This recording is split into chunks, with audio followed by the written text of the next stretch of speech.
Hello guys, tara samahan niyo ako magluto ngayon ng biryani shrimp. So ayan ang tubig na pangbigas natin guys. Ito lagyan natin ng cardamom seeds and cinnamon stick. Ayan na guys, kung nalagay natin ang ating rice. So ayan ang ating basmati rice guys na boil na natin. So ayan na po ang ating shrimp. Ibabad na po natin sa ginger and garlic, black pepper, turmeric, chili powder, lemon juice, salt, itong ating olive oil. Ayan guys, mag-isa na tayo ng ating oil. So, ito natin sibuyas. Lagay natin ang ating kamatis. Madaming kamatis guys para makita. So, ito na ang ating ricado. Lagyan natin ang ating shrimp. Lagyan tayo ng mix. Yan, lagyan na natin ng ating biryani masala. Lagyan natin ang ating yogurt. Ayan.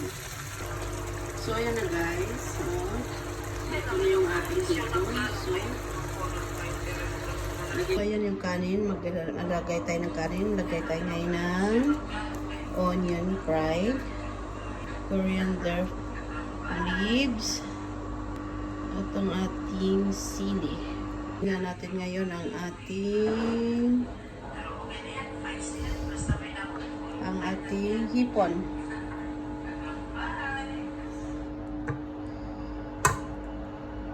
So yan, another level ng kain. Lagay ulit tayo ng coriander, fried onion, ang ating sili at ang ating shrimp.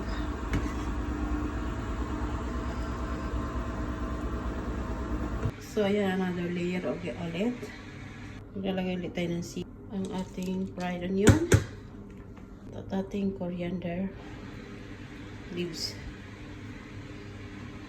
Ayan. So ayan na guys, lagyan natin ng foil para iwas so ganyan lang guys yung apoy, yung nag-iin-in ka lang ng kanin para maiwasan. So ayan na guys ang ating biryani shrimp. Yummy yummy guys. So diba, super sarap guys. Oh.